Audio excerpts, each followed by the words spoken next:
বিশাল সংকটের মধ্যে আছে। এই সংকট থেকে উত্তরণের পথ প্রতি মুহূর্ত পৃথিবী কতখানি পাড়ি দিল সে তথ্য রাখবার চেষ্টা করছি। কান পেতে শুনতে চাই, চোখ মেলে দেখতে চাই, আর জানাতেও চাই যে আপনাদের যে কোনো স্বাস্থ্য জিজ্ঞাসার উত্তর। আর তাই তো এই আয়োজন আমাদের করোনা হেল্প ডেস্ক, যেখানে জুলহাস জুবাইর আপনাদের সাথে আছি। আপনাদের স্বাস্থ্য জিজ্ঞাসাগুলো শুনবো, যার উত্তর দেওয়ার জন্য একই ধারাবাহিকতায় আজও আমাদের সাথে আছেন অধ্যাপক ডাক্তার এস এম মোস্তফা জামান, মেডিসিন ও হৃদরোগ বিশেষজ্ঞ বিএসএমএমইউ। আছেন ডাক্তার শারমিন আব্বাসী, যিনি সহযোগী অধ্যাপক প্রসূতি ও স্ত্রীরোগ, আনোয়ার খান মডার্ন মেডিকেল কলেজ ও হাসপাতাল। আছেন ডাক্তার আবু সাইদ শিমুল, শিশুরোগ বিশেষজ্ঞ, মুগদা মেডিকেল কলেজ ও হাসপাতাল। আর অল্প কিছু সময়ের মধ্যেই তিনি আমাদের সাথে যুক্ত হবেন। দর্শক যারা আমাদের ফোন দিচ্ছেন তাদের এতটুকু বলতে চাই, টেলিভিশনের ভলিউমটি কমিয়ে আমাদের ফোন দিতে পারেন, তাতে করে আপনাদের বলা সমস্যার কথা আমাদের বুঝতে সুবিধা হবে। একই সাথে লিখতেও পারেন আমাদের যমুনা টেলিভিশনের অফিসিয়াল ফেসবুক পেজে। দেশে করোনা ভাইরাসে আক্রান্ত হয়ে মারা গেছেন আরও 41 জন, আর গত 24 ঘন্টায় কোভিড-19 রোগী শনাক্ত হয়েছে 1892 জন। বুধবার স্বাস্থ্য অধিদপ্তরের সংবাদ বিজ্ঞপ্তিতে জানানো হয়, দেশে এই পর্যন্ত মারা গেছেন 4634 জন। গত 6 মাসে শনাক্ত হয়েছে 3,32,970 জন। গেল 24 ঘন্টায় নমুনা পরীক্ষা হয়েছে 15,559টি, আর 2,746 জনের সুস্থ হওয়ার খবর জানিয়েছে স্বাস্থ্য অধিদপ্তর। সব মিলিয়ে সুস্থ হয়েছেন 2,33,055 জন। সবশেষ যে 41 জন মারা গেছেন তাদের মধ্যে 31 জন পুরুষ আর 10 জন নারী। প্রতিদিনের মতো আরও একবার মনে করিয়ে দিতে চাই, নিয়মিত বিরতিতে জীবাণুনাশক কিংবা সাবান পানি দিয়ে হাত জীবাণুমুক্ত করতে একদমই ভোলা যাবে না। আতঙ্কিত নয়, সচেতন থাকতে হবে। সচেতন থাকলেই হয়তো এই যাত্রায় আমরা সবাই মিলে আর একটু ভালো থাকতে পারবো। প্রথমে একটু এস এম মোস্তফা জামানের কাছে যেতে চাই। এখনকার সময়ে এসে আসলে আমরা প্রতি মুহূর্ত অপেক্ষা করছি বিশ্বের সেই সংবাদটি যে শেষ ট্রায়াল শেষ হওয়ার পরে, হিউম্যান ট্রায়াল শেষ হওয়ার পরে, চতুর্থ ধাপ শেষ হওয়ার পরে, যেভাবেই বলি না কেন টিকাটি বাজারজাত হতে যাচ্ছে। এই সংবাদের অপেক্ষা কিন্তু আমরা সবাই আছি। কিন্তু সে জায়গায় আমাদের জন্য একটা বিশাল নতুন প্রশ্ন এসে আমাদের সামনে দাঁড়িয়েছে বা সংকট তৈরি হয়েছে, কারণ অক্সফোর্ডের যেই ভ্যাকসিনটির কথা আমরা এতদিন ধরে শুনছিলাম তা স্থগিত করা হয়েছে, কারণ কিছু পার্শ্ব প্রতিক্রিয়া দেখা গেছে। হঠাৎ করে এই যে আমাদের আশার যে স্বপ্ন আমরা দেখছিলাম বা যে আশায় আমরা বুক বাঁধছিলাম, তাতে যে একটা এত বড় ফাটল ধরলো, তবে এখানে কি তাহলে থেমে যাচ্ছে? ধন্যবাদ জুবাইর, আসলে অত্যন্ত গুরুত্বপূর্ণ একটি বিষয় এবং আপনি যথার্থভাবেই বলেছেন যে আমরা সত্যিকার অর্থে বিশ্বের সবচেয়ে প্রমিজিং যে ভ্যাকসিনটি আমরা আশায় বুক বেঁধেছিলাম যে ভ্যাকসিনটি আসলে হয়তো আমরা করোনাকে খুব সহজেই মোকাবেলা করতে পারবো, কিন্তু আমরা দেখলাম যে একজন ভলেন্টিয়ার একটি অসুস্থতা, যদিও অনেকেই জানেন না আসলে কি অসুস্থতা। কেউ কেউ বলছেন তিনি কি করোনায় আক্রান্ত হয়েছেন, আমরা বলছি আসলে ট্রান্সভার্স মাইলাইটিস নামে এক ধরনের একটি সমস্যা, যেটি মেরুদণ্ডের বা স্নায়ুতন্ত্রের একটি সমস্যা, যেটি ভাইরাসের কারণে হতে পারে অথবা ইমিউন সিস্টেমের কারণে হতে পারে। তবে সাধারণত এ ধরনের ভলেন্টিয়ারদের যদি ভ্যাকসিন দেওয়ার পরে এরকম সমস্যা হয়ে থাকে তখন রুটিন মাফিক আসলে স্থগিত করা হয়, কিন্তু এখনো কিন্তু নিশ্চিত নয় সেটি কি ভ্যাকসিনের সমস্যার কারণ হলো নাকি তিনি আলাদাভাবে কোনো রোগে আক্রান্ত হলেন। তবে আমরা মনে করি এটি অত্যন্ত সততার সাথে সেটি দেখা হচ্ছে। আমরা একদিকে যেমন আমরা হতাশ হয়েছি স্থগিত হওয়ার জন্য, পাশাপাশি একদিকে আমাদের আনন্দের খবর যে বিজ্ঞানীদের যে ট্রান্সপারেন্সি, বিজ্ঞানীরা যে সততা দেখেছে ডেটা বা তথ্য সরবরাহে, এটি কিন্তু আমাদের জন্য অত্যন্ত গুরুত্বের একটি বিষয়। সুতরাং আমরা বিশ্বাস করি যে অচিরেই এই সমস্যার সমাধান হবে এবং সবচেয়ে বিষয় 3টি বিষয় কিন্তু আমাদের এখানে অত্যন্ত গুরুত্বপূর্ণ। আপনারা জানেন যে বাংলাদেশে কিন্তু এই তৃতীয় চাইনিজ একটা ভ্যাকসিনের 3য় পর্যায়ের যে ভলেন্টিয়ারদের আমরা যে আমরা এই পরীক্ষা করব, সেখানে যদি কোনো সমস্যা হয়, জি, এই প্রসঙ্গটাই আসলে আসতাম যে এই দায়িত্বটা তাহলে আসলে কে নিবে? বাংলাদেশে যেহেতু একটি ট্রায়ালের মধ্যে পড়েছে, বাংলাদেশকে সিলেক্ট করা হয়েছে, এখানেও প্রয়োগ হবে, তার যদি কোনো পার্শ্ব প্রতিক্রিয়া দেখা দেয় সেক্ষেত্রে যাদের দেখা দিবে তাদের চিকিৎসার দায়ভার কে নিবে? আমি মনে করি যে সেই বিষয়টা আসলে একটা টার্মস অ্যান্ড কন্ডিশন অবশ্যই থাকতে হবে, যেটা অক্সফোর্ড ইউনিভার্সিটি এবং অ্যাস্ট্রাজেনেকার এখানে তারা যে ট্রায়ালগুলো ভলেন্টিয়ারদের করছিলেন সেখানে কিছু টার্মস অ্যান্ড রেগুলেশন থাকে। সেগুলো সারা পৃথিবীতে যখন আমাদের দেশেও যেখানে শুরু হবে অবশ্যই এগুলো বিষয়ে চিন্তা ভাবনা করে, কারণ প্রত্যেকটি ভলেন্টিয়ারের কিন্তু জীবন থেকে শুরু করে প্রত্যেকটি সুবিধা আমরা অবশ্যই বিবেচনা করে এই বিষয়গুলোকে সামনে রেখেই কিন্তু আমাদের দেশেও ট্রায়াল শুরু করতে হবে। কারণ এটি আমাদের কিন্তু পথ দেখিয়ে দিয়েছে যে ট্রায়ালে কিন্তু কেউ অসুস্থ হলে তার কিন্তু চিকিৎসার ব্যবহার সহ অন্যান্য সুযোগ সুবিধা আমাদের অবশ্যই নিশ্চিত করতে হবে। এই বিষয়টি সরকার সহ যেটি বাংলাদেশে যারা এই বিষয়ে আমরা বলবো তত্ত্বাবধান করছেন তাদেরকে অবশ্যই এটি চিন্তা ভাবনা রাখতে হবে। ধন্যবাদ আপনাকে এস এম মোস্তফা জামান। এর সাথে যদি আপনারা আর যে দুজন ডাক্তার আছেন আমাদের সাথে, আবু সাইদ শিমুল অথবা ডাক্তার শারমিন আব্বাসী, আপনারা যদি কিছু সংযোজন করতে চান। জি, আমি একটু সংযোজন করতে চাই। জি জি, আবু সাইদ শিমুল আপনার কাছ থেকে শুনে নিই। জি, আসলে এইটার জন্যই তো এতদিন দেরি হলো। আমাদের কিন্তু ইথিক্যাল কমিটি রয়েছে, যে বিএমআরসি যেটা বলে, বাংলাদেশ মেডিকেল রিসার্চ কাউন্সিল, ওর দায়িত্বই কিন্তু এগুলি দেখায় যে ইথিক্যাল ক্লিয়ারেন্স দিয়েছে, তার ওনাদের দায়িত্ব ছিল এই সব কিছুই আসলে দেখা, যে সাইড এফেক্ট কি হবে, এই ট্রায়ালটার ট্রান্সপারেন্সি কেমন, তাদের ডাটাগুলো কোথায় যাবে এবং কাদের কাদের করা হবে, তাদের কি আগের যে তারা করেছিল তাদের সেফটি কেমন ছিল, এইসব জিনিসগুলো করতে গিয়েই তো সরকার এতদিন সময় নিল। সুতরাং ইতিমধ্যে কিন্তু সরকার দেখেছে সবগুলোই জিনিসগুলো করেছে, এবং তাদের যদি কোনো অসুস্থতা হয় তার দায়িত্ব অবশ্যই সরকার নেবে। সেই জিনিসগুলো তো অলরেডি যে চুক্তি হয়েছে তার মধ্যে কিন্তু ইতিমধ্যেই চলে এসেছে, এবং আমাদের যে টেকনিক্যাল কমিটি আছে তারাও কিন্তু এই জিনিসগুলো দেখেছে। এই চুক্তির মধ্যে ওইসব জিনিস আসার পরেই তো আসলে ট্রায়ালে এসেছে। সুতরাং এই ইতিমধ্যে তারা সবগুলো বিষয় আসলে দেখেছেন, এবং সেফটি, বিশেষ করে এফিকের চেয়েও কিন্তু আমরা সেফটির দিকেও নজর দিতে, যেহেতু স্বাস্থ্যকর্মীদের দেওয়া হবে সেজন্যই, এবং তাদেরকে কিন্তু প্রথমে ব্রিফ করা হবে এবং লিখিত কিন্তু কনসেন্ট নেওয়া হবে এই দেওয়ার আগে। সুতরাং প্রতিটা জিনিস যাদেরকে দেওয়া হবে তাদেরকে কিন্তু আবার টোটাল বিষয়টা ব্যাখ্যা করা হবে, ব্যাখ্যা করে তারা যদি কনসেন্ট দেন, তারপরে কেউ যদি শেষ মুহূর্তে বলে যে না আমি এই ভ্যাকসিন নিতে রাজি না, তাহলে কিন্তু ওনাকে দেওয়া হবে না। সুতরাং এই জিনিসগুলো আমরা একটু আশ্বস্ত করতে চাই। ধন্যবাদ। আসলে এই স্বস্তিদায়ক কথাগুলোর খুব বেশি প্রয়োজন ছিল, কারণ বিশ্বে যেহেতু একটা প্রশ্নের তৈরি হয়েছে, নতুন করে প্রশ্নের সূচনা হয়েছে, এই প্রশ্নগুলোর উত্তর আসা খুব জরুরি। ডাক্তার শারমিন আব্বাসী, আপনি কিছু বলতে চাইছিলেন? নতুন কিছু আসলে বলতে চাই না। আসলে এরকম কোনো ভ্যাকসিন ট্রায়াল হলে প্রতি দেশেই কিন্তু এরকম দুই একটা কেস এরকম হবে যেখানে ভ্যাকসিনের কোনো অ্যাডভার্স ইফেক্ট বা সাইড ইফেক্ট হবে। তাই বলে কিন্তু কোনো দেশে এই ভ্যাকসিন তৈরি বন্ধ থাকে না, একটু চলে এবং একটু চলমান প্রক্রিয়া, এবং এটার থেকে অন্য দেশগুলো তো ছড়িয়ে যায়। আর বাংলাদেশে কিন্তু একেবারে স্ট্রাকচার করে আমাদের যেটা আইসিডিআরবি যে ট্রায়ালটা করবে সেখানে একদম ব্যাখ্যা করা আছে যে কারা এই গ্রুপে থাকতে পারবেন, কারা থাকবেন না, তারা সম্মতিপত্রে সাইন করবেন, তারপরে এগিয়ে যাবেন। এইচ বার দেওয়া আছে, কারো আগে ভাইরাল ইনফেকশনের কতগুলো হিস্ট্রি বলা আছে যেখানে তারা বাদ যাবেন। অথবা আমাদের দেশে যে ট্রায়ালটা হবে প্রচন্ড স্ট্রাকচার, ওটা দেখার আমার সৌভাগ্য হয়েছিল, যেহেতু ওনার একটা ইন্টারভিউ আমি করেছিলাম, যার ফলে যারা আমাদের এখানে আসলে ট্রায়ালে যুক্ত হবেন তাদের এখানে একেবারেই ভয় পাওয়ার কিছু নেই, কারণ প্রতিটা জিনিসই প্রচন্ড স্ট্রাকচার করে আসলে রেডি করা আছে আমাদের দেশের জন্য, যার ফলে যারাই ভলান্টিয়ার হতে চায় দে আর ওয়েলকাম। ধন্যবাদ। আমি একটু সঙ্গে একটি লাইন বলতে চাই। আমাদের দেশে দেখেন, আপনারা জানেন ইপিআই এর যে কর্মসূচি, বিশেষ করে ভ্যাকসিন গুলো দিচ্ছে অত্যন্ত সফল ভাবে সরকার দিচ্ছেন, বিশেষ করে সম্প্রসারিত টিকাদান কর্মসূচি। তারপরেও কিন্তু আপনি দেখবেন যে সামান্য যখন একটি কৃমির ওষুধ খাওয়াতে যায় তখনও কিন্তু মিডিয়াতে বলে যে কৃমির ওষুধ খেতে যে অনেক অসুস্থ হয়ে পড়ছেন। এগুলো কিন্তু আমরা বলছি যে এগুলো কিন্তু সবকিছু দেখভাল করেই একটি দেশে ভ্যাকসিন আসে। তারপরেও সমস্যা যদি হয় আমরা মনে করি আমাদের সতর্ক থাকতে হবে। আমরা মনে করি যে একটি ভ্যাকসিন যখন দেশে ট্রায়াল হয় এগুলো সবকিছু বিচার বিবেচনা করেই কিন্তু করা হয়। এমনকি অক্সফোর্ড অ্যাস্ট্রাজেনেকা তারাও যখন করেছিল, এগুলো সারা বিশ্বের কি নর্মস আছে, নীতিমালা আছে, এথিক্যাল কমিটি আছে, সেগুলো ধাপে ধাপে পাশ করে এসেই করে। আমাদের দেশেও সেগুলো করছে। তারপরেও আমরা দেখছি মাঝে মাঝে কিন্তু সামান্য টিকা ক্রিম ওষুধ খাওয়াতে গেলেও বলে যে ক্রিম ওষুধ খেয়ে অসুস্থ হয়ে পড়েছে। এগুলো কুসংস্কার কিন্তু আছে। আমি মনে করি এই বিষয়গুলো নিশ্চয়ই সবাই আমরা অবহিত হব এবং আমরা সামনের দিকে এগিয়ে যাব। ধন্যবাদ আপনাকে এস এম মোস্তফা জামান, ধন্যবাদ ডাক্তার শারমিন আব্বাসী, আবু সাইদ শিমুল, আপনাদের তিনজনকে। আপনাদের চিকিৎসা বিজ্ঞানের সাথে আপনারা যারা সম্পৃক্ত তাদের কাছে বোধহয় জিনিসগুলো অনেক বেশি স্বাভাবিক। আমার মতো যারা সাধারণ জনসাধারণ আছে তাদের মনে এই প্রশ্নগুলো আসতেই পারে, তারই উত্তর দেবার আমরা চেষ্টা করেছি। একজন দর্শক ফোন দিয়েছেন আমাদের। দর্শক আসসালামু আলাইকুম, আপনার নাম এবং বয়স বলে প্রশ্ন করুন। দর্শক আসসালামু আলাইকুম, আপনার নাম এবং বয়স বলে প্রশ্ন করুন। জি। ওয়ালাইকুম আসসালাম, আমার নাম নাসরিন, আমার বয়স 35। নাসরিন, আমি আপনাকে থামাতে বাধ্য হচ্ছি, আপনার কথা আমরা স্পষ্ট বুঝতে পাচ্ছি না। হ্যালো, জি এবার বলুন। হ্যাঁ বলতেছি, আমি 9 মাসের প্রেগনেন্ট আর কি। জি। এখন আমার সমস্যা হচ্ছে আমি কোনোভাবে শুইতে পারতেছি না, ডান পাশ বাম পাশ কোনোভাবে শুইতে পারতেছি না।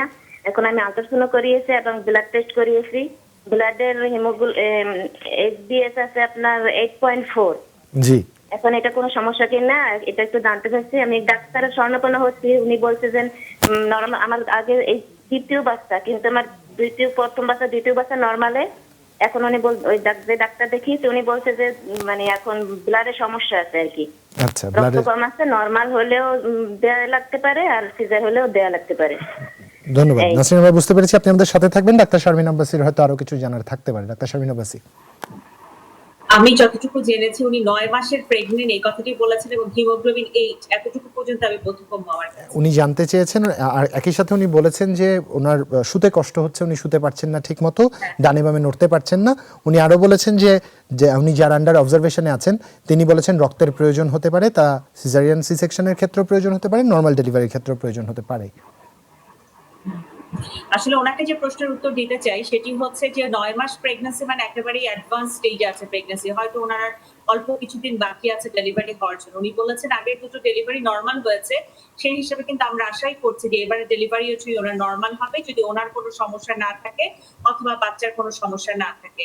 কিন্তু এখানে আসলে সবচেয়ে বড় সমস্যা যেটি যেটি উনি শুতে পারছে না, ওনার কষ্ট হচ্ছে, সেটি হচ্ছে রক্তে হিমোগ্লোবিনের মাত্রা একেবারেই কম। আমরা যেটি দেখছি যে আমাদের দেশে গর্ভবতী মায়েরা প্রচন্ড রক্ত শূন্যতায় ভোগেন এবং আমাদের এই রোগীও কিন্তু একই রকম সমস্যা নিয়ে আছেন।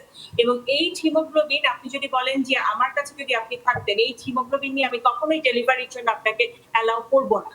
ইন দ্য প্রেগন্যান্সি ডেলিভারির আগে একেবারে ক্লিয়ার কাট করে বলা আছে হিমোগ্লোবিন লেভেল 11 করে then we plan for the delivery, তার আগে আমরা করব না।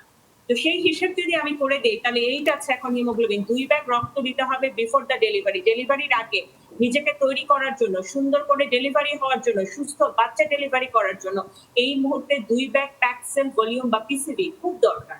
সেই 2 ব্যাগ রক্ত দিব এবং আমরা একটা আয়রন প্রোফাইল করে দেখে নেব, আয়রনের লেভেল যদি কম থাকে তাহলে এক ব্যাগ আয়রন দিতে হবে, কারণ এটা কি ধরনের এনিমিয়া এটাও কিন্তু একটু বুঝে নেওয়ার বিষয় আছে।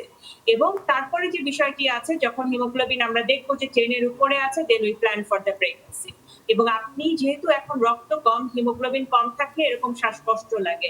অনেক সময় কিন্তু প্রেগন্যান্সি এটা নিজেই একটা রিস্ক ফ্যাক্টর, তার সাথে এনিমিয়া যুক্ত হয়ে কিন্তু আমাদের অনেক মেয়েদের কিন্তু দেখা যায় যে হার্ট ফেইলিয়ারের মতো ফিচার হয়। অতএব এটাকে খুব হালকা করে নেওয়ার কিছু নেই, আমি বলবো অতি সত্বর 2 ব্যাগ রক্ত দেওয়ার আপনি ব্যবস্থা করুন, এই শ্বাসকষ্ট আশপাশ লাগা সবকিছু আপনার ঠিক হয়ে যাবে। ধন্যবাদ ডাক্তার শারমিন আব্বাসী। ডাক্তার আবু সাইদ শিমুল, আপনার কাছে নজরুল ইসলাম লিখছেন তার মেয়ের বয়স 13 বছর, তার মেয়ের পিসিওএস রয়েছে। একই সাথে তিনি বলেছেন নোভেলন লাইট, কমেট, স্প্রিওকার্ড, ইক্যাপ খেত, 6 মান্থস খেয়েছে, এরপর 3 মান্থস গ্যাপ ছিল, তারপর doctor Sharmin Abbasi medicine change করে দিয়েছিলেন। ইসি প্লাস, ক্যালবোডি, গাইনে 35, 1 পাতা খাওয়ানোর পর মেনস্ট্রুয়াল সাইকেল হয়, শুধু ফার্স্ট ডেতেই একটু হয়েছে, এর আগে 5 থেকে 7-এর মতো ভালোই ছিল। আমি দুঃখিত দর্শক, আপনার পুরো কথাটা বুঝতে পারছি না। এনিওয়েজ আবু সাইদ শিমুলের কাছে আসলে আমার যে বিষয়টি জানবার ছিল, গত কয়েকদিন ধরে আমরা এই বিষয়গুলোতে কিন্তু দেখছিলাম যে বাবারা কমপ্লেন করছেন। একজন মেহেদি আমাদের লিখেছেন তার 2টো সন্তান, একজনের বয়স 3, একজনের বয়স 1.5 বছর, দুজনেরই জ্বর, একজনের 104-এর মতো জ্বর ছিল এবং 101 রেকর্ড করেছেন লাস্ট টাইম যখন তারা টেম্পারেচার চেক করেছেন। সাজেশন কি থাকবে ওনাদের জন্য? আসলে এই সময় কিন্তু জ্বর হচ্ছে, জ্বর হলেই সবাই যেটা আতঙ্কিত হয়ে পড়ছেন যেটা করোনা কিনা। আমরা মোটামুটি ওনাদেরকে নিশ্চিত করতে চাই যে পরিবারের অন্য কারো বড়দের যদি গত 14 দিনের মধ্যে জ্বর না থাকে তাহলে কিন্তু এটা একটু আনইউজুয়াল, কারণ বাচ্চাদের কিন্তু অ্যাসিম্পটোমেটিক যেটা বলি লক্ষণ ছাড়া সেটা কিন্তু বাচ্চাদের মধ্যে বেশি, প্রায় 40 থেকে 50%, যেটা বড়দের মধ্যে 20-25 এরকম বলা হয়ে থাকে। সুতরাং বড়দের কেউ কোনো জ্বর থাকবে না, আইসোলেটেড ভাবে একটা বাচ্চা জ্বরে আক্রান্ত হবে, এটা কিন্তু খুবই খুবই রেয়ার। সুতরাং একেবারে যে হবে না তা না, তবে খুবই রেয়ার। সেই ক্ষেত্রে আমরা বলবো যদি 14 দিনের মধ্যে কেউ জ্বরে আক্রান্ত না হয়ে থাকে তাহলে আপনাদের চিন্তিত হওয়া একদমই কারণে। কিন্তু যদি আক্রান্ত হয়ে থাকে, কারো জ্বর, গলা ব্যথা এসব থাকে, পরিবারের সকলে মিলে অনেকেই যেটা করেন, আমাদের মধ্যে একটা ভীতি রয়েছে যে করোনা টেস্ট করার ব্যাপারে। আজকেও একটা মা আমাকে বলেছিল যে এরকম ভয় লাগে, তারা শুনেছে যে নাকের ভিতরে এরকম দিয়ে করে বাচ্চা তো কান্না করবে। এইটা আসলে বাচ্চা আমাদের যেহেতু জীবনের প্রশ্ন জড়িত, আইসোলেশনের প্রশ্ন জড়িত, চিকিৎসার প্রশ্ন জড়িত, বাচ্চাকেও সাথে নিয়ে যাবে, পরিবারের সকলে মিলেই টেস্ট করবেন। আর যদি বড়রা কেউ আক্রান্ত না হয়ে থাকে এই সময় নর্মাল ভাইরাল ফিভারই হচ্ছে, সবাই একটু বেশি করে পুষ্টিকর খাবার, পানি দিবেন।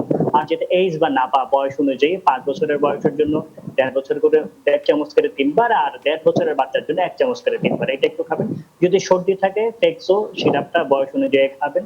নাকের নরসল দিবেন 1.5 বছরের বাচ্চার জন্য, আর বড় যে বাচ্চা 5 বছরের তাকে আফরিন নেজাল ড্রপ দিবেন। এই জিনিসগুলি একটু মেনটেন করবেন। কিন্তু যদি দেখেন জ্বর তীব্র হচ্ছে, তার র্যাশ উঠেছে, খিঁচুনি হচ্ছে, তার বমি হচ্ছে, কিছু খেতে পারছে না, শ্বাসকষ্ট হচ্ছে, সেই জিনিসগুলি দেখলেই কেবলমাত্র চিকিৎসকের কাছে যাবেন। আর না হলে এই ধরনের জ্বর, সর্দি এগুলি ৩ থেকে ৫ দিনে, বড় জোর ৭ দিনে কিন্তু আপনিই ভালো হয়ে যায়। ধন্যবাদ ডাক্তার আবু সাইদ শিমুল। আপনার কাছে দুটো প্রশ্ন আছে, একই সাথে করে ফেলতে চাই। সাদ আমাদের জিজ্ঞেস করছে তার ছোট ছেলের বয়স ১৫ মাস, ওর হালকা কাশি হয়েছে, কাশির জন্য কি সিরাপ খাওয়াবেন? এবং একই সাথে আরো একজন প্রশ্ন করেছেন সালমা, তার ১.৫ বছরের কন্যা সন্তানের জন্য। তিনি বলছেন আজ খুব কান্নাকাটি করছে এবং একই সাথে কিছু খাচ্ছে না, তাকে কৃমির ওষুধ দেওয়া হয়েছিল। আচ্ছা, দুটো আমি খুব সংক্ষেপে দিয়ে দিতে চাই। যেটা হচ্ছে কাশি, এই সময় কিন্তু যেহেতু বর্ষা, একটু স্যাঁতসেঁতে আবহাওয়া, কাশি হচ্ছে, আমরা এটা চিন্তা করব যে বাসার যে হোম রেমেডি রয়েছে সেগুলো দিয়ে প্রথম আসলে ট্রাই করতে। এই ৯ মাসের একটা বাচ্চাকে কিন্তু আমাদের গাইডলাইনেও রয়েছে যে রং চা, লেবু চা এগুলো কিন্তু খাওয়াতে পারেন। ৯ মাসের বাচ্চাকে বুকের দুধ বারবার দিবেন, নাকে যে লবণ পানির ড্রপটা দেন, এগুলো দিলেই বেশিরভাগ ক্ষেত্রে ভালো হয়ে যায়। যদি দেখা যায় যে এরপরও এই কাশিটা রয়ে যায়, তাহলে সালবুটামল, ব্রঙ্কোলা, সালমোলিন বিভিন্ন নামে পাওয়া যায়। সেগুলো এই ৯ মাস বছর বয়সে আপনি আধা চামচ করে যদি ৩ বার ৫ থেকে ১০ দিন, কারো ক্ষেত্রে ১৫ দিনে লাগতে পারে, এটা যদি একটু কন্টিনিউ করেন তাহলে দেখবেন যে কাশিটা ভালো হয়ে গেছে। কিন্তু যদি জ্বর থাকে বা শ্বাসকষ্ট হয়, এইসব ক্ষেত্রে আমরা বলবো যে চিকিৎসকের শরণাপন্ন হতে, কারণ এগুলো কিন্তু নিউমোনিয়ার লক্ষণ। আর জ্বর ছাড়া কাশি থাকলে এই ওষুধে ইনশাল্লাহ পুরোপুরি ভালো হয়ে যাবে। আরটা যেটা বলছেন যে কান্নাকাটি করতে, আসলে শিশুর কান্নার তো আসলে শিশু যেহেতু কিছুই বলতে পারে না, তার কান্নার তো আসলে অনেক ভাষা রয়েছে। সে খিদা পেলেও কান্না করতে পারে, তার গরম লাগলেও কান্না করতে পারে, ঠান্ডা লাগলেও কান্না করতে পারে। কিছু ক্ষেত্রে দেখে যে মুখের ভেতরে ঘা থাকে বা হিডেন কোনো ইনফেকশন রয়েছে কিনা সেটা বুঝবো কি, যদি দেখা যায় যে জ্বর থাকে আর টেম্পারেচারটা একটু মেপে দেখবেন, যদি দেখে যে কোনো জ্বর নাই, মোটামুটি আমরা ধরে নিতে পারি যে কোনো তার সমস্যা হচ্ছে না, তার কোনো ইনফেকশন নাই। আর কৃমির ওষুধ দেওয়ার ক্ষেত্রে কিন্তু একটু আমাদের সাবধান হতে হবে। চিকিৎসকের পরামর্শ ছাড়া কৃমির ওষুধ খাওয়ানো উচিত নয়। কোনো অসুস্থতা থাকলে, কারো যে জ্বর থাকে, সর্দি থাকে, অন্য কোনো অসুস্থতা থাকে, তখন কিন্তু কৃমির ওষুধ একেবারে খাওয়ানো যাবে না। আপনি একটু অপেক্ষা করুন। পেটে ব্যথা হয়তো হতে পারে, সেক্ষেত্রে আমরা বলে থাকি যে কলিকন বা এলজিন, এই সিরাপটা আধা চামচ করে ৩ বার একটু দেন, তাহলে পেটে ব্যথা যদি ওর কোনো হয়ে থাকে এই সময়, সেটা একটু সেরে যাবে। আর গ্যাসও কিন্তু বাচ্চাদের হয়, সেক্ষেত্রে ফ্লাকল এই ড্রপটা একটু দিবেন 0.3 ml করে ৩ বার। আর একটু যদি কোলে করে নিয়ে হাঁটেন, একটু পুষ্টিকর খাবার খান, পানি খাওয়ান, তাহলে দেখবেন যে আজকে রাতের মধ্যে বা কালকে সকালের মধ্যে এই ব্যথাটা কিন্তু কৃমির ওষুধ খাওয়ার পরে যে ব্যথা, সেটা কিন্তু চলে যায়। ধন্যবাদ আপনাকে আবু সাইদ শিমুল। এবং একই সাথে আজ আপনার জীবনের একটি বিশেষ দিন, আপনার ম্যারেজ অ্যানিভার্সারি, আপনাকে বিবাহবার্ষিকীর শুভেচ্ছা জানাতে চাই। আজকে আমরা পরিবারের শান্তি রক্ষা হোক এই প্রত্যাশা করছি এবং এই জন্য আপনাকে অনুষ্ঠানের এই পর্যায়ে বিদায়ও জানাচ্ছি। আপনার পরিবারের সাথে ভালো সময় কাটুক। ধন্যবাদ আজকের দিনে আমাদের সময় দেবার জন্য। আপনি ভালো থাকবেন। আর একজন দর্শক আমাদের সাথে ফোন আছে, দর্শকের ফোনটিও আমরা এই মুহূর্তে নিতে চাই। দর্শক, আসসালামু আলাইকুম, আপনার নাম এবং বয়স বলে প্রশ্ন করুন। আমার হার্টের 3.5 বছর আগে 2টা ব্লক ধরা পড়ে। জি, একটা হলো 30-40, একটা 20-30। জি। আপনার বয়স কত? বয়স 57 বছর। 57। হ্যাঁ, আমার হাই প্রেশার আছে। আমি একটা করে চ্যানেলক খাই প্রতিদিন সকালে, কন্ট্রোলে আছে। আর আমার হলো কোলেস্টেরল এইচডিএল 41 আর এলডিএল 68। জি। আর এমনি তেমন কোনো সমস্যা নাই হার্টের আমার। আর মানে ডাক্তারের কাছে এমনি গেছিলাম পরীক্ষা করার জন্য, উনি বললো বয়স হয়েছে, হার্টের চেক আপ করেন। চেক আপ করে ধরা পড়ছে, কিন্তু আমার আগেও কোনো সমস্যা হয়নি, এখনো কোনো সমস্যা হয় না। আমি অ্যাটোভা এতদিন খেয়ে এসেছি, 10 মাস থেকে অ্যাটোভা বন্ধ করে দিছি, কিন্তু ইকোস্প্রিনটা আমি এখনো খাচ্ছি। অ্যাটোভা কেন বন্ধ করলেন? ওই ডাক্তার সাহেব বললো যে আপনার কোলেস্টেরল কমে গেছে, সেহেতু আর অ্যাটোভা খাওয়ার দরকার নেই। আচ্ছা। তা এখন আমি ইকোস্প্রিনটা খেয়ে আসতেছি। এখন ইকোস্প্রিন খাবো না এটার জন্য আমি একটু বুঝতে পেরেছি। আপনার কি উচ্চ রক্তচাপের কথা বলেন, ডায়াবেটিস আছে? জি না, ডায়াবেটিস নাই। জি। আপনার ওজন কত? ওজন আমার 54 কেজি। 54। এসএম মুস্তাফা জামান, আপনার যদি আর কিছু জানার থাকে। জি, না, আপনি সবকিছু জেনেছেন। আমি ধন্যবাদ জানাচ্ছি দর্শককে প্রশ্ন করবার জন্য। আসলে আমি প্রথম কথায় বলতে চাই, আপনার সবকিছু খুবই ভালো মতন হয়েছে, পরীক্ষা থেকে শুরু করে চিকিৎসা। আমি মনে করি আপনি যে ওষুধগুলো খাচ্ছেন সবই ঠিক আছে। যেহেতু ইকোস্প্রিনের ব্যাপারে আলাদাভাবে আমাদের জানতে চেয়েছেন, আমরা বলতে চাই কি যে আপনার প্রেশারের জন্য যে ওষুধটি খাচ্ছেন সেটি ঠিক আছে, আপনার কোলেস্টেরলের এলডিএল যেটি সেটি বেশি কমে যাওয়াতে চিকিৎসক আপনাকে সাময়িকভাবে এই ওষুধটি একটাবার বন্ধ করতে বলেছেন। সুতরাং আপনি বন্ধ করার পরে আবার কিছুদিন পরে আবার পরীক্ষা করে দেখবেন যে আসলে যদি বেড়ে যায় এলডিএল তখন আবার শুরু করতে পারেন। আর যেটি ইকোস্প্রিন আপনি খাবেন কেন, যেটি সেকেন্ডারি যাতে প্রিভেনশন হিসেবে আমরা গাইডলাইন গুলো তো আছে যাতে খেতে হয়, খেলে আপনার হার্টের অন্যান্য যে সমস্যাগুলো যাতে না হয় সেজন্য খেলে উপকার পাবেন। আরেকটি বিষয়, আপনার ব্লক নিয়ে চিন্তা করবেন না, আপনার ব্লক খুবই কম, আমরা বলি 70% ব্লক না হলে সেটি সিগনিফিকেন্ট ব্লক না। সুতরাং আপনার ব্লক খুবই সামান্য, এ নিয়ে ভয়ের কোনো কারণে, আপনি সবকিছুই স্বাভাবিক করতে পারবেন। যেভাবে হাঁটাহাঁটি করছেন, যেভাবে ওষুধ খাচ্ছেন, আমি মনে করি আপনি ভালো ট্র্যাকে আছেন। আপনাকে অনেক অনেক ধন্যবাদ আমাদেরকে ফোন দেওয়ার জন্য। ধন্যবাদ আপনাকে। আরো একজন দর্শক আছেন আমাদের সাথে ফোনে। দর্শক আসসালামু আলাইকুম, আপনার নাম এবং বয়স বলে প্রশ্ন করুন। জি, দর্শক আসসালামু আলাইকুম, আপনার নাম এবং বয়স বলে প্রশ্ন করুন। আমার নাম জেসমিন, আমি সাতক্ষীরা থেকে বলছি। জি জেসমিন বলুন। আমার ডায়াবেটিস আছে, আমার বয়স 39 বছর। আচ্ছা, ডায়াবেটিস আছে, আর আমি কনসিভ 8 মাস 10 দিন। 8 months 10 days। জি, আমার সমস্যা হচ্ছে এখন আমি কিছু খেতে পারছি না, খাইলে পেট যেন ফুলে উঠছে আর গলা আটকে আসছে। আচ্ছা, আর যা আপনার কি খাচ্ছি আগে মনে- অ্যাসিডিটির সমস্যা ছিল? না, আমার এই কনসিভের আগে ছিল না, এখন হচ্ছে। আচ্ছা, ডায়াবেটিস কত থাকে আপনার? আমার গত শনিবারে টেস্ট করেছি, খাওয়ার 2 ঘন্টা পরে হয়েছে 7.5। জি, আর খাওয়ার আগে? ইনসুলিন নেই আমি। খাওয়ার আগে? খাওয়ার আগে টেস্ট করি নাই। খাওয়ার আগে টেস্ট করেনি। আপনি আমাদের সাথে থাকবেন ডাক্তার শারমিন আব্বাসী, আপনার যদি আর কিছু জানবার থাকে। না, ওনার ডায়াবেটিস আছে, উনি বলছিলেন যে উনি ইনসুলিন নিচ্ছেন এবং ইনসুলিন নিয়ে আসলে টার্গেট ভ্যালুর মধ্যেই উনি রাখতে পেরেছেন। কারণ প্রতিদিনই আমাদের করোনা হেলথ ডেস্ক আমরা জানাচ্ছি আমাদের গর্ভবতী মায়েদের যাদের ডায়াবেটিস আছে খালি পেটে আপনার জন্য টার্গেট ভ্যালু হচ্ছে 6.1, এর উপরে কোনোভাবেই তোলা যাবে না এবং খাওয়ার 2 ঘন্টা পরে যেন 7-এর মধ্যে থাকে। সেই হিসেবেই আসলে ওনারটা আমি মোটামুটি বলবো যে কন্ট্রোলের মধ্যেই আছে। এখন যে প্রবলেমটি হচ্ছে এটি আসলে শেষের দিকে প্রেগন্যান্সিতে অনেকেরই হয়, কারণ আপনি জানেন যে পেটটা বড় হওয়া শুরু করে, যাই খায় তাই মনে হয় যে গলায় আটকে আছে, আশপাশ লাগে এবং খাবার হজম হয় না, এরকম একটা সমস্যা ওনারা ফিল করেন। সেক্ষেত্রে ওনাদের জন্য আমাদের যেটি বলার আছে সেটি হচ্ছে কিছু খাদ্যাভ্যাস পরিবর্তন করতে হবে। যেমন খেয়ে আপনি শুয়ে পড়বেন না, অল্প অল্প করে খাবেন, বারবার খাবেন। প্রেগন্যান্সিতে আপনাদের যেটা ডায়াবেটিস আছে খাওয়ার নিয়মটি হচ্ছে 3 বেলা আপনি বড় খাবারটা খাবেন এবং ইন বিটুইন এই খাবারের মাঝখানে 3টা স্ন্যাক্স নেবেন এবং এভাবে যদি অল্প অল্প করে আপনি বারবার খান তাহলে কিন্তু এই যে অনেকগুলো খাবার একসাথে খাওয়ার যে ওভারলোড অবস্থাটা সেটা থেকে নিজেকে মুক্ত করা যায়।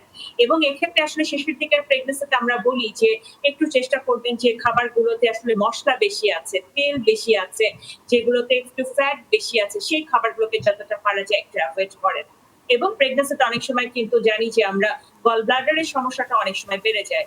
এক্ষেত্রে আসলে যদি পেটে ব্যথা থাকে তাহলে আমি বলবো যে একটা ফুল অ্যাবডোমেন আল্ট্রাসাউন্ড করেন, এছাড়া অন্য কোনো কারণে আসলে এটি করার কোনো প্রয়োজন নেই।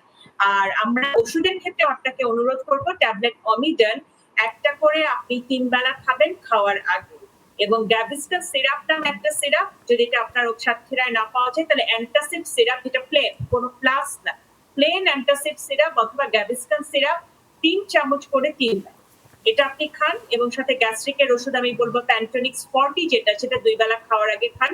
আপনি দেখবেন যে আপনার খুব ভালো লাগবে। আর যেহেতু ডেলিভারির অনেকটা কাছে চলে এসেছেন, এতটা সময় ধৈর্য ধরলেন, এবার আরেকটু ধৈর্য ধরুন, দেখবেন যে নিজেকেও খুব কাউন্সেলিং করা সহজ। ধন্যবাদ আপনাকে ডাক্তার শারমিন আব্বাসী। আরো একজন দর্শক আছেন আমাদের সাথে। দর্শক আসসালামু আলাইকুম, আপনার নাম এবং বয়স বলে প্রশ্ন করুন। আমি শরীয়তপুর থেকে বলছি, আমার নাম হিমু। আমি আমার বাবার জন্য ফোন করছি। জি। আমার বাবার বয়স 50-এর উপর হবে। জি। আমার বাবা হার্টের পেশেন্ট। তার 1 বছর আগে মানে এনজিওগ্রাম করেছিল, তো ওনার 5টা ব্লক ধরা পড়ছে। আচ্ছা, কত পার্সেন্ট করেছিল ব্লক? আপনি একটু কথা বলেন। জি, আসসালামু আলাইকুম। হ্যালো, আসসালামু আলাইকুম। হ্যাঁ বলো, তুমি বলো।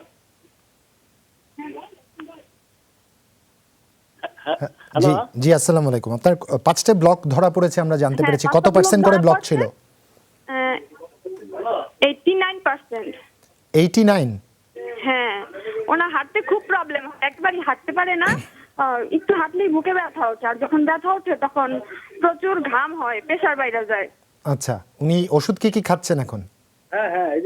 ওষুধ কি কি খাচ্ছেন?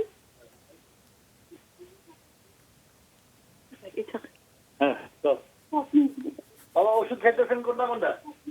না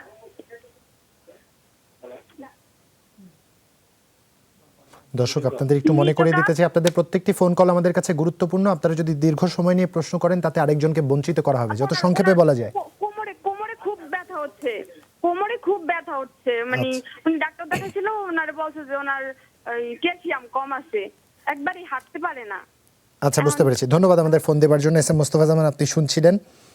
জি, আমি তাকে পরামর্শ দিব যে আসলে তার উপসর্গ থেকে আমরা জানতে পেরেছি এবং বুঝতে পেরেছি, এবং তাকে পরামর্শ দিব যে তার ডেফিনিট চিকিৎসা দরকার, অর্থাৎ আধুনিক চিকিৎসা দরকার। শুধু ওষুধ দিয়ে তিনি অনেকদিন চেষ্টা করেছেন, হয়তো পুরোপুরি তিনি আসলে উপসর্গবিহীন হতে পারছে না। তার কারণ হলো আধুনিক চিকিৎসা আমরা বলে থাকি যে যদি সিগনিফিক্যান্ট ব্লক থাকে, 70% ব্লক থাকে এবং অনেকগুলো ব্লক তার আছে, এবং তারই উপসর্গ হিসেবে তিনি হাঁটতে গেলে বুকে চাপ হচ্ছে, ঘাম হতে, এবং এতে করে কিন্তু এবং পায়খানা জোরে কুদ দিলে তাকে ঘাম হতে পারে, এবং আমরা বলবো সিঁড়ি ভাঙলে বুকে চাপ হতে পারে। এইগুলো কিন্তু লক্ষণগুলো আমাদের বলছে যে তাকে দ্রুত সম্ভব একটি আধুনিক চিকিৎসা, যেমন অ্যাঞ্জিওগ্রাম করে ব্লক থাকলে ব্লকের যেমন হয় বাইপাস সার্জারি অথবা স্টেন্টিং, যেটি তার সিডি দেখে, অ্যাঞ্জিওগ্রামের সিডি দেখে আমরা নির্ধারণ করে থাকি। তবে আমার মনে হচ্ছে যে তার অ্যাঞ্জিওপ্লাস্টি অথবা আমরা বলবো বাইপাস সার্জারি যে কোনো একটি লাগার কথা, কারণ তার উপসর্গ কিন্তু আমরা বলবো আধুনিক চিকিৎসা দরকার। না হলে কিন্তু যে কোনো সময় একটা হার্ট অ্যাটাকের আশঙ্কা আছে। তবে যদি ওষুধগুলো আমাদের বলতে পারতেন, আমরা ওষুধটি আসলে ঠিক করে দিতে পারতাম, তাতে করে কিছুটা ভালো থাকবে। কারণ অনেককে আমরা ব্লক 5টি থাকলেও কিন্তু ওষুধে ভালো রাখতে পারি, এবং সেটি কতদিন ধরে উনি এই সমস্যা হচ্ছে, যেহেতু হাঁটতে গেলে বুকে ঘাম হয়, ভার হয়, এটি কিন্তু আমরা বলবো অত্যন্ত গুরুত্বের সাথে বিবেচনা করছি, এবং তার চিকিৎসকের সাথে যতটা শীঘ্র সম্ভব আলোচনা করা দরকার। আরেকটি বিষয় বলছি, পায়খানা যতটা সম্ভব কোষ্ঠকাঠিন্য যাতে না হয়, আমরা বলবো শাকসবজি খেতে হবে। যদি হার্টের ইজেকশন ফ্র্যাকশন ভালো থাকে, পানি একটু কম খেতে বলি, অন্যথায় পানি পরিমিত খেতে হবে। আরেকটি বিষয় বলবো যে যেভাবে হোক একটু হাঁটার চেষ্টা করবেন। যদি হাঁটতে বুকের চাপ বেশি হয় তাহলে আমরা বলবো তাহলে হাঁটা বন্ধ করতে বলবেন। নাইট্রোমিড স্প্রে একটা আছে, নাইট্রোমিড স্প্রে যদি ইমার্জেন্সি হয় আমরা জীবাণুতে দিতে বলি, সেটিও বিপদ হলে আমরা ইমার্জেন্সি সঙ্গে রাখতে বলি। আর বলবো যতটা শীঘ্র সম্ভব আধুনিক চিকিৎসাটি গ্রহণ করবার জন্য। ধন্যবাদ আপনাকে এস এম মোস্তফা জামান। একই সাথে দর্শকদের একটু মনে করিয়ে দিতে চাই, যারা ফোন দিচ্ছেন সংক্ষেপে আপনাদের প্রশ্নটি করবেন, তাতে করে আরও একজনের প্রশ্ন আমরা শুনতে পাবো, এবং কি ওষুধ খাচ্ছেন অবশ্যই তা দয়া করে বলবেন, তাতে করে আমাদের অভিজ্ঞ ডাক্তারদের বুঝতে সুবিধা হবে আপনার কোন ক্যাটাগরিতে ট্রিটমেন্ট দেওয়া হচ্ছে বা কোন ট্রিটমেন্ট প্ল্যানটা ফলো করা হচ্ছে আপনার জন্য। সরাসরি ডাক্তার শারমিন আব্বাসীর কাছে যেতে চাই। নজরুল ইসলাম আমাদেরকে ক্লিয়ার করেছেন তার মেয়ের জন্যই ছিল, 13 বছর তার বয়স। প্রশ্নটি আমাদের বুঝিয়ে লিখে পাঠিয়েছেন তিনি। তার মেয়ের পিসিওএস রয়েছে, নোভেলিন লাইট, কমেট, সিপ্রোকার্ড, ইক্যাপ খেত, 6 মাস খেয়ে বন্ধ করেছে, এরপর 3 মাস গ্যাপ ছিল। তারপর ডাক্তার শারমিন আব্বাসী আপনার সাজেশনে গায়ান 35, ইসি প্লাস, ক্যালবোডি, গায়ান 35 এক পাতা খাওয়ার পরে মেনস্ট্রুয়াল সাইকেল শুরু হয়। শুধু ফার্স্ট ডেতেই একটু হয়েছে, এর আগে 5-7 দিনের মতো ভালো মতোই হতো। এই জন্য এখন কি করবেন, আবার গায়ান 35 খাওয়া স্টার্ট করবেন কিনা জানতে চেয়েছেন। আচ্ছা, নজরুল ইসলামকে ওনাকে আমি বলবো যে ওনার মেয়ের বয়স কিন্তু 13 বছর, এটি ওনাকে মাথায় রাখতে হবে, এবং ওকে আমরা কোন ওষুধগুলো দিব প্রচন্ড জাস্টিফিকেশন এখানে প্রয়োজন আছে, এবং কোনো ওষুধই আসলে খুব টানা দেওয়া যাবে না। ওর জন্য ওষুধগুলোর নিয়ম হচ্ছে অন অ্যান্ড অফ টাইপ ওষুধগুলো আমাদেরকে দিতে হবে। কিছু সময় চিকিৎসা যাবে, কিছু সময় আমরা বলছিলাম যে জীবন আচরণ পরিবর্তন, স্ট্রেস কম দিতে হবে মেয়েটাকে, তার ওজনকে আমাদের কন্ট্রোলে রাখতে হবে, সবকিছু মিলে আসলে আগাতে হবে। অতএব সেই জায়গাটা যদি আমরা চিন্তা করি, তাহলে স্পাইরোকানের মতো একটা ওষুধ যেটা ও খেয়ে ফেলেছে অনেকটা লম্বা সময়, এটি আসলে এরপরে আমরা তাকে দিতে পারছি না, কারণ 6 সপ্তাহের পরে একটা 13 বছরের বাচ্চা মেয়ের জন্য এটিকে লম্বা সময় চালানো যাচ্ছে না। নোভেলন লাইট সে খেয়েছে, কিন্তু খাওয়ার পরও একটা জন্ম নিয়ন্ত্রণ বিরতিকরণ পিল, এটি আসলে খাওয়ার সময় এক ধরনের মেন্টাল স্ট্রেসও হয় আমাদের ইয়াং মেয়েগুলোর। অতএব সেটি আসলে কত লম্বা সময় আমরা চালাতে পারবো, এটিও একটি প্রশ্ন থেকে যায়। সেই জায়গা থেকে আমরা একটা সুইচ ওভার করলাম গায়ান 35। এটি একটি সিপ্রোচেরন অ্যাসিটেট জাতীয় ওষুধ, এবং এই ওষুধটি যেটি হয় সেটি হচ্ছে যে পিলের মতো করেই কাজ করে, but it is very much specific for the PCOS treatment. এবং যারা ইয়াং আনম্যারিড মেয়ে তাদের জন্য one of the best option of treatment হচ্ছে গায়ান 35। তাই আমরা ওনাকে বলতে চাই যে মেনস্ট্রুয়েশন একবার কি 2বার হলো বা 1-2 ফোঁটা হলো, এটা আমরা মেজার করতে চাই না। আমরা মেজার করতে চাই তার অ্যাজ এ হোল বডির যে হরমোনাল সিস্টেমে এক ধরনের ইমব্যালেন্স চলে এসেছিল, সেই জায়গাগুলো গ্র্যাজুয়ালি ঠিক হচ্ছে কিনা। এবং এটা মিনিমাম 3 to 6 মান্থসের একটা কিন্তু কোর্স। এই কোর্সটি আমাদেরকে কমপ্লিট করতে হবে, তারপর আসলে আমাদেরকে দেখতে হবে ইফেক্টটা কেমন। এখন যেহেতু মিনিস্ট্রেশন হয়েছে, আমরা ওনাকে অনুরোধ করবো আবার ডে 3 অর্থাৎ মিনিস্ট্রেশনের 3য় দিন থেকে এই যে মেয়েটি যেন গায়ান 35 শুরু করে এবং এটি 3 মাসের যে কোর্সটি সেটি কমপ্লিট করে এবং গায়ানের সাথে সবসময় ক্যালসিয়ামটাকে খেতে হবে, এটি যেন মিস হয় না কোনোভাবেই। 2 বেলা করে ক্যালসিয়াম এবং তাকে পুষ্টিকর খাবার দেবেন, যে খাবারে কার্বোহাইড্রেট কম থাকবে, প্রোটিন বেশি থাকবে, দুধ থাকবে, শাকসবজি থাকবে, মাছ মাংস থাকবে এবং অ্যাক্টিভিটি বাড়াতে হবে। আরেকটি কথা আপনার মাধ্যমে করোনা হেলথ ডেস্কের মাধ্যমে আমাদের সকল রোগীকে জানাতে চাই, September is the month of PCOS awareness month. পুরো সেপ্টেম্বর জুড়েই আমরা চিকিৎসক যারা আছে এবং মূলত পিসিওস বা ইনফার্টিলিটি নিয়ে কাজ করি, তারা পুরো মাস জুড়ে আসলে বিভিন্ন স্কুল, কলেজ এবং একেবারে গ্রামগঞ্জ লেভেলে আমরা অ্যাওয়ারনেসটি পৌঁছে দেওয়ার চেষ্টা করি। তাই আপনাদের যে মেয়েটি হঠাৎ করে মোটা হয়ে গেছে, কালো হয়ে গেছে, চুল পড়ে যাচ্ছে, মুখে ব্রণ হচ্ছে, মুখে অবাঞ্ছিত লোম হচ্ছে অথবা মাসিক অনিয়মিত হচ্ছে, একটু তাকে খেয়াল করুন, দেখুন তার এরকম কোনো পিসিও সমস্যা আছে কিনা। যদি থাকে তাহলে দেরি না করে চিকিৎসকের কাছ থেকে সুচিকিৎসার যে পরামর্শটি আছে সেটি নেওয়ার চেষ্টা করুন। ধন্যবাদ ডাক্তার শারমিন আব্বাসী। রাজীব আহমেদ আমাদের লিখছেন, জামান স্যার ইতোপূর্বে আমার মায়ের বিষয়ে উত্তর দিয়েছেন। মা হার্টের রোগী, হার্টের reaction fraction 41%, pressure 140/100, diabetes 10 to 12 থাকে। যে সকল ওষুধ খাচ্ছেন তা হচ্ছে লিপিডেল প্লাস, টিজিনর, প্যান্টোনিক্স, বেটালক, ফ্লুল্যাক, নিডোকার্ড আরটিডি এবং সেরিন লাইজেন্টা, টেলমা 40। এখন প্রশ্ন হচ্ছে, এই সকল ওষুধ খেলে বুকে সন্ধ্যার দিকে প্রচণ্ড চাপ হয়, যা 30 মিনিটের মতো থাকে। বুকে চাপ হওয়ার কারণ কি? এর জন্য আর কোনো ওষুধ খেতে হবে কিনা? 61+ তার বয়স। প্রথম প্রশ্ন, তিনি যে প্যারামিটারগুলো দিয়েছেন, 3টি প্যারামিটার, 3টিতেই আসলে সমস্যা আছে। যেমন তার 41% ইনজেকশন ফ্র্যাকশন, অর্থাৎ তাতে হার্ট যে দুর্বল সেটি প্রকাশ পেয়েছে, এবং তার প্রেশার কিন্তু 140 এবং 100 লিখেছেন, এটিও কিন্তু বেশি, অর্থাৎ রক্তচাপও কিন্তু স্বাভাবিক নেই, এবং তৃতীয়ত ডায়াবেটিসও কিন্তু বেশি আছে 10-12, অর্থাৎ তার সবকিছুতেই কিন্তু আমরা সমস্যা দেখছি, কোনোটাই কিন্তু ঠিক মতো নিয়ন্ত্রণে নেই। দ্বিতীয় কথা, যেসব ওষুধ খাচ্ছেন সবগুলো ওষুধই ভালো আছে, ওষুধ খাওয়ার পরেও কিন্তু দেখছি যে তিনি নিয়ন্ত্রণ রাখতে পারছেন না। আমরা বলবো লোপ্রেল প্লাস খাবেন, টিজেনর খাবেন, প্যান্টোনিক্স খাবেন, বিটালক খাবেন। ফ্লুলাকের পরিবর্তে ট্যাবলেট ফুসিড পাওয়া যাবে, ল্যাক্সিস 40 মিলিগ্রামের, সকালে একটি, বিকাল 4টে একটি খাবেন, কারণ হার্ট দুর্বল। আমার মনে হচ্ছে এই ওষুধটির বদলে আমরা যেহেতু টেলমা 40 খাচ্ছেন সেজন্য আমরা এই ওষুধটি বদলে দিচ্ছি, এবং নিডোকার্ড রিটার্ড যেটি খাচ্ছেন, নিডোকার্ড রিটার্ডের যেটি 2.6 যদি খেয়ে থাকেন, যেহেতু বুকে চাপ হচ্ছে, প্রতি আমরা বলবো যে 6.4, অর্থাৎ সকাল 9টায় একটি, বিকাল 4টায় একটি খাবেন। আরেকটি বিষয়, সেক্রিন যদি কত মিলিগ্রাম খাচ্ছেন, এবং লিজেন্টা যেটি ডায়াবেটিসের জন্য 2টি ওষুধ খাচ্ছেন, কত মিলিগ্রাম খাচ্ছেন জানাননি। আশা করতে লিজেন্টা 5 সেটি চলবে, আর সেক্রিন যদি 2 মিলিগ্রাম খেয়ে থাকেন তাহলে 3 করবেন, 3 যদি থেকে 4 করবেন, অর্থাৎ 1 মিলিগ্রাম বাড়িয়ে দিবেন। আর সঙ্গে আমরা বলবো, একটু আগেও আমরা একজন রোগীকে উপদেশ দিচ্ছিলাম যে আমাদের ধারণা যদি হাঁটাহাঁটি করলে বুকে চাপ বাড়ে, তাহলে আমরা একটু আগে যে পরামর্শ দিয়েছি আধুনিক চিকিৎসা, একটি অ্যানজিওগ্রাম করে দেখতে হবে হার্টের কোনো ব্লক আছে কিনা।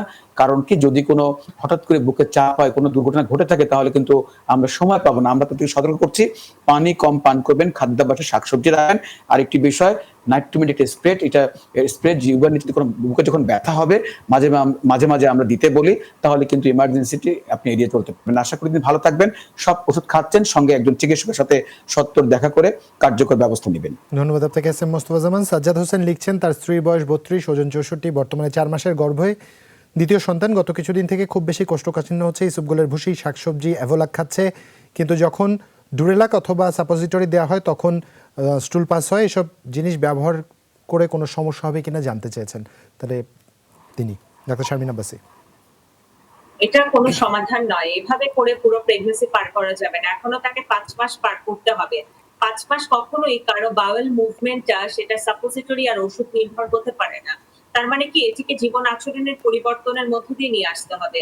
আমি বলবো যে আপনার স্ত্রীকে বেশি করে শাকসবজি খেতে বলুন, এবং যেই সবজিগুলোতে ফাইবার আছে বা আঁশ আছে সেইগুলো ওনাকে দেন। মাংসটা যতটা পারা যায় রেড মিট ওনার জন্য অ্যাভয়েড করে ওনাকে মাছে কনভার্ট করুন। গরম দুধ খাওয়ান এবং ইসবগুলের ভুসি কম পানি দিয়ে 3 বেলা খাওয়ানোর অভ্যাস করুন। এবং আমরা যে কথাটি বারবার বলি, যেটি আমাদের মেয়েরা খুব করে, সেটি হচ্ছে যে যখনই আর্জ আসে সেটাকে ইগনোর করে, মনে করে যে পরে যাব, বা আমি বাইরে কোথাও আছি, বাসায় যেয়ে তারপরে আমি বাথরুমটা করবো। সেই জায়গাগুলোকে অ্যাভয়েড করতে হবে ডিউরিং প্রেগন্যান্সি, কারণ প্রেগন্যান্সিতে প্রোজেস্টেরন একটা হরমোন থাকে, যেটা নর্মাল একটা ফিজিওলজিক্যাল হরমোন, কিন্তু এই হরমোনটার কাজই হচ্ছে কোষ্ঠকাঠিন্য করা। অতএব সেখান থেকে আসলে বাঁচার উপায় হচ্ছে এই নিয়মগুলো মানা। এছাড়া আপনি যেগুলো নিচ্ছেন, যেমন অসমোলাক্স সিরাপটা, আমি বলবো যে প্রেগন্যান্সিতে আমাদের মেয়েদের জন্য ভালো কাজ করে। সেটা কিন্তু খাওয়ার একটা ডোজ আছে, ওখানে কোথাও লেখা 1.5 চামচ 2 চামচ, এটা করে কাজ হয় না।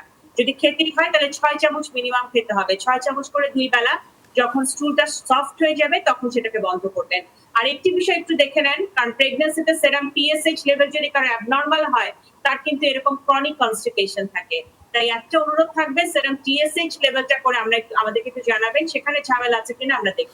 ধন্যবাদ আপনাকে ডাক্তার শারমিন আব্বাসী। একই সাথে ধন্যবাদ এস এম মোস্তফা জামান আপনাকেও প্রশ্নগুলোর উত্তর দেওয়ার জন্য। দর্শক, আপনাদের একটু বলতে চাই, অনেকেই প্রশ্ন করছেন কোথায় লিখবেন, যেখানে কোথায় লিখবেন জিজ্ঞেস করেছেন, সেখানে আপনাদের প্রশ্নটি লিখে জানাতে পারেন যমুনা টেলিভিশন অফিসিয়াল ফেসবুক পেজে, যেখানে লাইভ স্ট্রিমটি যাচ্ছে তার নিচেই কমেন্ট আকারে আপনাদের জিজ্ঞাসাগুলো জানাতে পারেন, কিংবা আমাদের যে নম্বরটা আমরা দেখিয়ে দিই প্রতিদিন সেই নম্বরেও ফোন দিয়ে জানাতে পারেন। অনেকে কমপ্লেন করেন ব্যস্ত পাচ্ছেন নম্বরটি, খুব স্বাভাবিক, অনেকেই চেষ্টা করতে থাকুন। নিশ্চয়ই আপনাদের প্রশ্নটি আমাদের পর্যন্ত পৌঁছবে এবং তার উত্তর আমরা দিতে পারবো। তবে আজ এই পর্যন্তই, দেখা হবে আগামী শনিবার। সেই পর্যন্ত সবাই ভালো থাকবেন, সুস্থ থাকবেন, শুভরাত্রি।